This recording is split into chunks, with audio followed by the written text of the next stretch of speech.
प्रार्थना ईसाई धर्म में परमेश्वर के साथ संवाद का एक महत्वपूर्ण और पवित्र साधन है। यह न केवल एक धार्मिक कृत्य है, बल्कि यह आत्मा को परमेश्वर के करीब लाने और उनके साथ एक व्यक्तिगत रिश्ता स्थापित करने का माध्यम है। यीशु मसीह, जिन्हें ईसाई धर्म में परमेश्वर का पुत्र और उद्धारकर्ता माना जाता है, ने स्वयं प्रार्थना के महत्व को बार बार उजागर किया। मत्ती 6:5-6 में यीशु कहते हैं, परंतु जब तू प्रार्थना करे तो अपनी कोठरी में जा और द्वार बंद करके अपने पिता से जो गुप्त में है प्रार्थना कर, और तेरा पिता जो गुप्त में देखता है तुझे प्रतिफल देगा।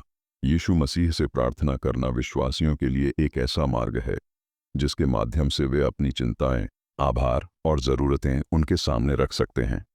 यह आत्मिक शांति, मार्गदर्शन और परमेश्वर की इच्छा को समझने में मदद करता है। यह लेख यीशु मसीह से प्रार्थना करने की प्रक्रिया, इसके विभिन्न प्रकार, बाइबल आधार और व्यावहारिक सुझावों को विस्तार से समझाएगा। प्रार्थना का अर्थ और उद्देश्य। प्रार्थना को अक्सर परमेश्वर के साथ बातचीत के रूप में देखा जाता है। यह एक ऐसी प्रक्रिया है जिसमें विश्वासी अपने हृदय की गहराइयों को यीशु मसीह के सामने खोलता है। प्रार्थना का उद्देश्य न केवल अपनी ज़रूरतें मांगना है, बल्कि परमेश्वर की महिमा करना, उनके प्रेम और अनुग्रह के लिए आभार व्यक्त करना और उनके मार्गदर्शन को स्वीकार करना भी है।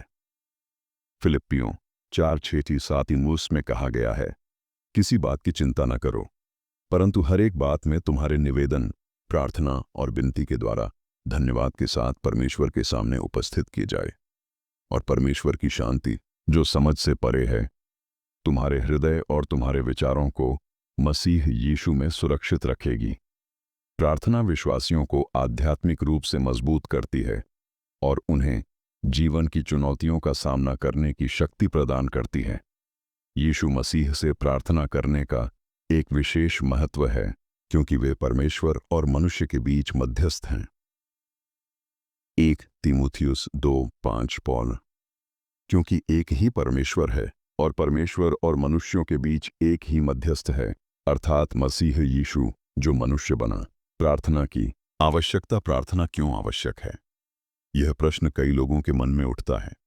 प्रार्थना निम्नलिखित कारणों से महत्वपूर्ण है। परमेश्वर के साथ संबंध। प्रार्थना विश्वासियों को यीशु के साथ एक गहरा और व्यक्तिगत संबंध बनाने में मदद करती है। आध्यात्मिक विकास। यह आत्मिक परिपक्वता और विश्वास को बढ़ाने का साधन है। शांति और मार्गदर्शन। प्रार्थना चिंताओं को कम करती है और जीवन में सही दिशा प्रदान करती है। पापों की क्षमा। यह पापों को स्वीकार करने और क्षमा मांगने का अवसर देती है। दूसरों के लिए प्रेम। प्रार्थना के माध्यम से हम दूसरों के लिए प्रेम और सहानुभूति व्यक्त कर सकते हैं। प्रार्थना करने की तैयारी। यीशु मसीह से प्रार्थना करने से पहले कुछ महत्वपूर्ण बातों का ध्यान रखना चाहिए। यहाँ कुछ व्यावहारिक और आध्यात्मिक सुझाव दिए गए हैं। शुद्ध हृदय। प्रार्थना में हृदय की शुद्धता और ईमानदारी अत्यंत महत्वपूर्ण है। यीशु ने सिखाया कि परमेश्वर हृदय की गहराई को देखता है। भजन संहिता 51:17 में कहा गया है, परमेश्वर के बलिदान टूटा हुआ मन है। हे परमेश्वर, तू टूटे और पश्चातापी मन को तुच्छ नहीं जानेगा। प्रार्थना से पहले अपने पापों को स्वीकार करें और क्षमा मांगें। यह हृदय को शुद्ध करता है और प्रार्थना को अधिक प्रभावी बनाता है। विश्वास। प्रार्थना में विश्वास का होना आवश्यक है। यीशु ने मरकुस 11:24 में कहा, इसलिए मैं तुमसे कहता हूं कि जो कुछ तुम प्रार्थना करके मांगो, विश्वास करो कि तुमने वह पाया और वह तुम्हारा हो जाएगा। विश्वास के बिना प्रार्थना अधूरी है। बाइबल पढ़कर और यीशु के जीवन पर मनन करके विश्वास को मजबूत किया जा सकता है। शांत वातावरण। यीशु ने सिखाया कि प्रार्थना एकांत में और शांति से की जानी चाहिए। मत्ती 6:6 में वे कहते हैं कि एकांत में प्रार्थना करें। यह जरूरी नहीं कि आप चर्च में हों। एक शांत कमरा, बगीचा या कोई भी शांत स्थान प्रार्थना के लिए उपयुक्त है। नम्रता। प्रार्थना में नम्रता और परमेश्वर के प्रति समर्पण का भाव होना चाहिए। याकूब 4:3 कहता है, प्रभु के सामने अपने आप को नीचा करो और वह तुम्हें ऊंचा करेगा। माय नियमितता, प्रार्थना को अपने दैनिक जीवन का हिस्सा बनाएं। एंड थिस्सलुनीकियों 5:17 में कहा गया है, निरंतर प्रार्थना करो। नियमित प्रार्थना से यीशु के साथ आपका रिश्ता गहरा होता है। प्रार्थना के प्रकार, यीशु मसीह से प्रार्थना कई प्रकार की हो सकती है। यहाँ कुछ प्रमुख प्रकार हैं जिन्हें बाइबल के आधार पर समझाया गया है। आभार की प्रार्थना, यीशु के आशीर्वाद और अनुग्रह के लिए धन्यवाद देना प्रार्थना का एक महत्वपूर्ण हिस्सा है। फिलिप्पियों 4:5-6 में पौलुस कहते हैं, किसी बात की चिंता न करो, परंतु हर एक बात में तुम्हारे निवेदन, प्रार्थना और विनती के द्वारा धन्यवाद के साथ परमेश्वर के सामने उपस्थित किए जाएं। उदाहरण के लिए आप कह सकते हैं, हे यीशु, मेरे जीवन में तेरे प्रेम और आशीर्वाद के लिए मैं धन्यवाद देता हूं। मध्यस्थता की प्रार्थना, यह प्रार्थना दूसरों के लिए की जाती है, जैसे कि परिवार, दोस्त, समुदाय या दुनिया के लिए। यीशु स्वयं दूसरों के लिए प्रार्थना करते थे, जैसा कि यूहन्ना 17:9 में देखा जा सकता है, जहां उन्होंने अपने शिष्यों और विश्वासियों के लिए प्रार्थना की। उदाहरण, प्रभु, मेरे परिवार को शांति और सुरक्षा प्रदान कर, दुनिया में पीड़ित लोगों की मदद कर। 3.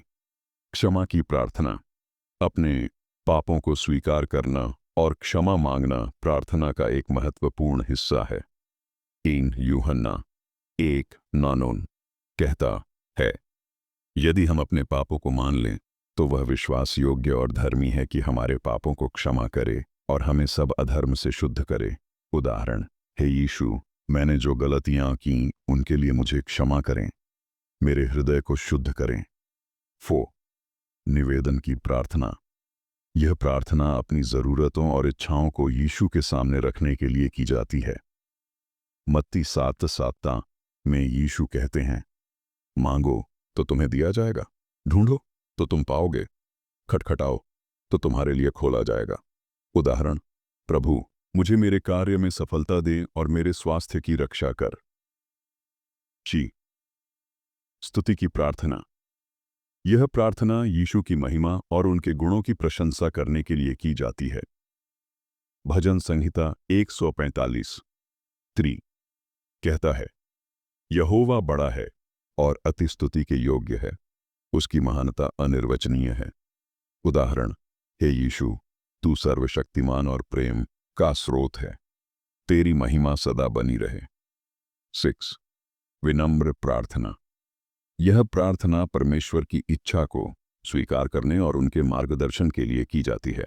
यीशु ने लूका 22:42 में गेतसेमानी के बगीचे में प्रार्थना की, पिता, यदि तू चाहे तो इस कटोरे को मुझसे हटा ले, तो अभी मेरी इच्छा नहीं परंतु तेरी इच्छा पूरी हो। प्रभु की प्रार्थना, यीशु द्वारा सिखाया गया आदर्श, यीशु ने अपने शिष्यों को प्रार्थना का एक आदर्श रूप सिखाया, जिसे प्रभु की प्रार्थना, लॉर्ड्स प्रेयर कहा जाता है। यह मत्ती 6:9-13 में पाई जाती है। इसलिए तुम इस रीति से प्रार्थना करो, हे हमारे पिता जो स्वर्ग में है, तेरा नाम पवित्र माना जाए, तेरा राज्य आए, तेरी इच्छा जैसे स्वर्ग में पूरी होती है वैसे पृथ्वी पर भी हो। हमारी दिन की रोटी आज हमें दे और हमारे अपराधों को क्षमा कर, जैसे हमने अपने अपराधियों को क्षमा किया, और हमें परीक्षा में न ला परंतु बुराई से बचा, क्योंकि राज्य और पराक्रम और महिमा सदा तेरी है। आमीन। प्रभु की प्रार्थना का विश्लेषण, हे हमारे पिता जो स्वर्ग में है, यह परमेश्वर को पिता के रूप में संबोधित करता है, जो उनके साथ व्यक्तिगत संबंध को दर्शाता है। तेरा नाम पवित्र माना जाए, यह परमेश्वर की पवित्रता और महिमा की प्रशंसा है। तेरा राज्य आए, यह परमेश्वर के राज्य की स्थापना के लिए प्रार्थना है। तेरी इच्छा पूरी हो, यह परमेश्वर की इच्छा को स्वीकार करने का प्रतीक है। हमारी दिन की रोटी आज हमें दे, यह दैनिक जरूरतों के लिए प्रार्थना है। 6. हमारे अपराधों को क्षमा कर, यह पापों की क्षमा और दूसरों को क्षमा करने की शिक्षा देता है। हमें परीक्षा में न ला, परंतु बुराई से बचा। यह प्रलोभनों और बुराई से सुरक्षा की मांग करता है, क्योंकि राज्य और पराक्रम और महिमा सदा तेरी है। यह परमेश्वर की सर्वोच्चता को स्वीकार करता है। यह प्रार्थना संक्षिप्त लेकिन पूर्ण है, और इसे नियमित रूप से प्रार्थना करने से विश्वासियों को यीशु के साथ गहरा संबंध बनाने में मदद मिलती है। प्रार्थना करने का तरीका यीशु मसीह से प्रार्थना करने का कोई निश्चित नियम नहीं है, लेकिन कुछ सामान्य दिशा निर्देश हैं जो प्रार्थना को प्रभावी और अर्थपूर्ण बनाते हैं। शुरुआत, प्रार्थना को यीशु के नाम से शुरू करें। उदाहरण के लिए, प्रिय यीशु मसीह या हे प्रभु यीशु। यह यीशु के प्रति सम्मान और उनके साथ संबंध को दर्शाता है। स्तुति और धन्यवाद, प्रार्थना की शुरुआत यीशु की महिमा और उनके आशीर्वाद के लिए धन्यवाद के साथ करें। उदाहरण, हे यीशु, मैं तेरे अनंत प्रेम और मेरे जीवन में तेरे आशीर्वाद के लिए धन्यवाद देता हूं। तूने मेरे लिए जो कुछ किया उसके लिए मैं आभारी हूं। 3. पापों की स्वीकारोक्ति। अपने पापों को स्वीकार करें और क्षमा मांगे। यह प्रार्थना को शुद्ध और प्रभावी बनाता है। उदाहरण, प्रभु, मैंने जो गलतियां की उनके लिए मुझे क्षमा करें। मेरे हृदय को शुद्ध करें और मुझे तेरे मार्ग पर चलने की शक्ति दें। 4. निवेदन। अपनी ज़रूरतें, इच्छाएं और दूसरों के लिए प्रार्थना करें। उदाहरण, हे यीशु, मेरे परिवार को आशीर्वाद दे, मेरे दोस्तों को शांति दे और दुनिया में पीड़ित लोगों की मदद कर। 5. परमेश्वर की इच्छा को स्वीकार करना। प्रार्थना में परमेश्वर की इच्छा को स्वीकार करें। उदाहरण, प्रभु, मेरी इच्छा नहीं बल्कि तेरी इच्छा पूरी हो। 6. समापन।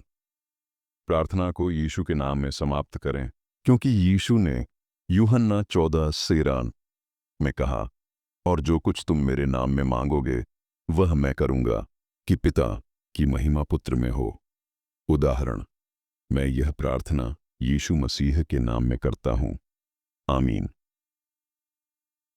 प्रार्थना में बाधाएं और समाधान। कभी कभी प्रार्थना में बाधाएं आती हैं। यहाँ कुछ सामान्य बाधाएं और उनके समाधान दिए गए हैं। एकाग्रता की कमी। समाधान, शांत स्थान चुनें और छोटी प्रार्थनाओं से शुरू करें। बाइबल के छोटे छोटे अंश पढ़ें और उन पर मनन करें। प्रार्थना के लिए एक निश्चित समय निर्धारित करें, जैसे सुबह या रात। पी. विश्वास की कमी।